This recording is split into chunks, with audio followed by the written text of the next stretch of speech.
Greetings everyone, Archimedes here, and welcome back to another brick-filled LEGO video. Today, we're going to be talking about armor design for robots and mecha, and how to disguise those unsightly ball and ball click joints in shoulders, hips, and ankles. In my experience building robots and mecha, I have found that ball click shoulder joints and ball joints are some of the ugliest pieces on the planet. And if you're going to be making some kind of fighting mecha, an armored warrior, and there's a ball joint just sticking out at the shoulder, it seems very weak, and it really sets me off in terms of my personal aesthetics. So, let's look at some designs that I found to try to disguise this joint. We'll start out with a design that I used on one of my first major robot creations, the Angelus. The design looks something like this. As you can see, there's a ball joint inside here, and I used a window piece to cover up the joint with some Erling bricks to hold on the window. This was a quick tutorial on the actual Angelus video, so you can check that out if you want to know how to build. Here is another variant that can be used to clip to a ball clip joint. As you can see here, it once again disguises the joint, looks kind of nice, and you can continue out the arm from these pieces down here. So I'll just quick show you how to build it.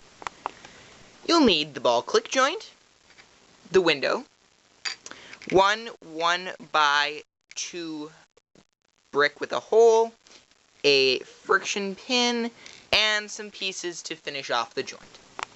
We'll start by placing the friction pin in the 1x2 with the hole, and putting this on top, the window on top, like this. We'll then take that and clip it on the pin on the side of the ball clip joint, right like this, and then add our details at the bottom here. These designs are fine and all, but now let's take a look at some other designs that use good old Technic gears. For both designs, when using a ball clip joints, I'm going to assume that you use a frame something similar to this. As you can see, we have the ball clip joint, and then here are just 1x2s with a hole, and there's one of those Technic 2 brick connector pins in there. And this is a technique that I found very useful, because with these, you can just very simply pop on some pieces to the side and add some more depth. So, using this as a base, let's start fastening on some gear armor. This design is based off of a 36-tooth gear, like this.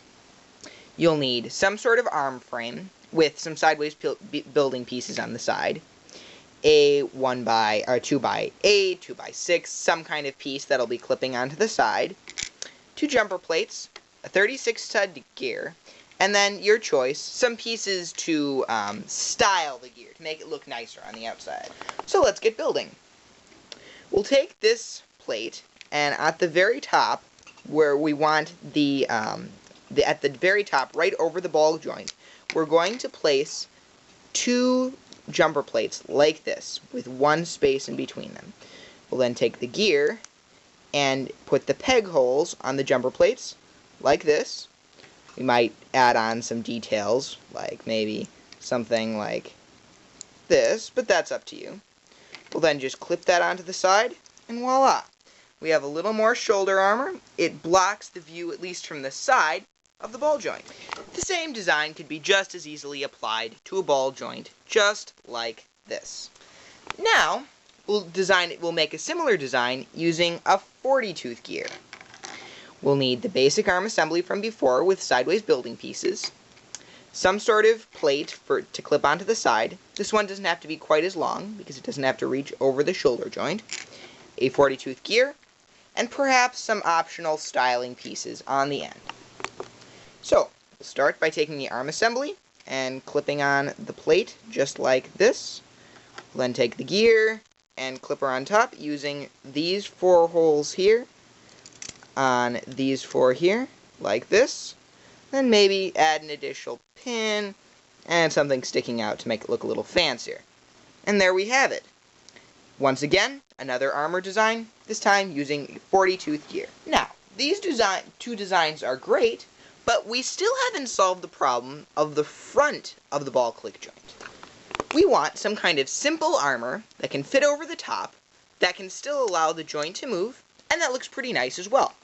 So here's my solution. Once again, you'll need your arm, a plate of some kind to fit over the top here, another plate, preferably smaller, a reverse clip brick, and one of these, I don't know what to call them, almost like a flag piece, either one of these angled ones or a flat one. You decide what looks better in your model. So, we'll take the larger plate, clip her on top here to finish off this design. We'll then take the smaller one and plop it over so that it's stretching one stud over the top of this joint.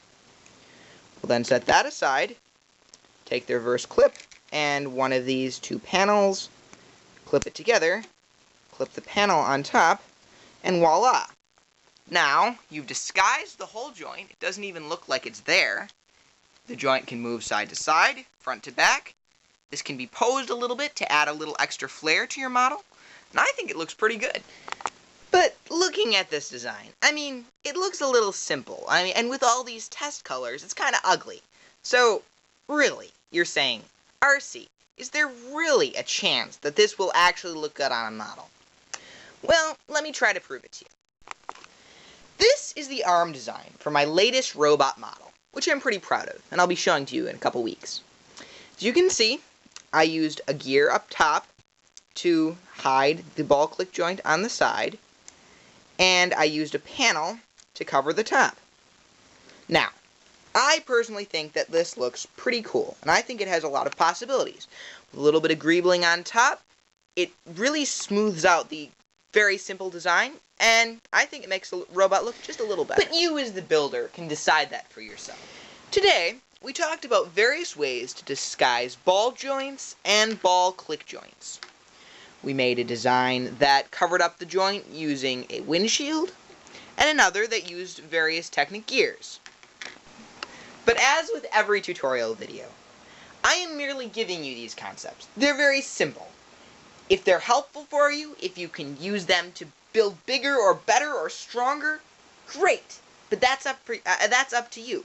These concepts may not work for the things that you build or the ideas that you're trying to convey. Well, ladies and gentlemen, I hope that you enjoyed this video.